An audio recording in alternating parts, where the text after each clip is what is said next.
प्रथमे मैं আজি অসমৰ কাৰণে আৰু আমাৰ ভাৰতবৰ্ষৰ কাৰণে বুলি ক'ব লাগিব আমাৰে হাৰ্ট থ্ৰব জুবিন গাৰ্গ তেখেতৰ যি খবৰ সেই খবৰ শুনি আমি বিশ্বাস কৰিব পৰা নাই মই এতিয়ালৈকে তেখেতৰ যি ছবি সেই ছবিবোৰ মোৰ সন্মুখলৈ আহি আছে গতিকে মই ৰৌতাবাসীৰ হৈ দুখ প্ৰকাশ কৰিছোঁ আৰু ভাষাৰে বুজাব নোৱাৰো আজি আমাৰ ৰৌতা সমষ্টিত ৰাতিপুৱাৰ পৰা ভিক্টৰী ৰেলী আমি আয়োজন কৰিছিলোঁ আয়োজন কৰি আহি থাকোঁতে বাটতে আমি এই খবৰটো পাই খুব দুখ প্ৰকাশ কৰিছোঁ আৰু আজি দিনজোৰা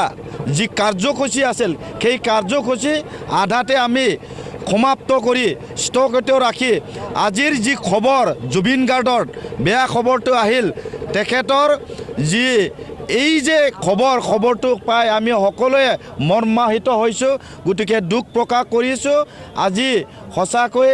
ভাল দিন যদিও আজি বেয়া দিন যি এটা খবৰ আমাৰ মাজলৈ আহিল গতিকে মই তেখেতৰ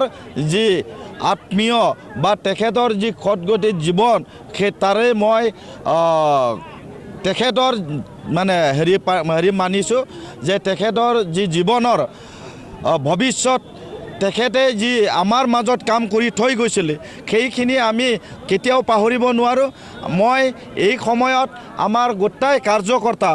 আমাৰ যিসকল প্ৰাইমাৰী কমিটি বুথ কমিটি সকলোকে মই ধন্যবাদ জ্ঞাপন কৰিছোঁ আৰু ৰৌতাবাসীক মই আহ্বান জনাব বিচাৰিছোঁ অহা 22 তাৰিখে যাতে ঘৰৰ পৰা ওলাই আহি ট্ৰেক্টৰৰ ছবিত ভোট দিয়ে মই তাকে অনুৰোধ জনাই এই সময়ত সকলোকে মই ধন্যবাদ জ্ঞাপন কৰিছোঁ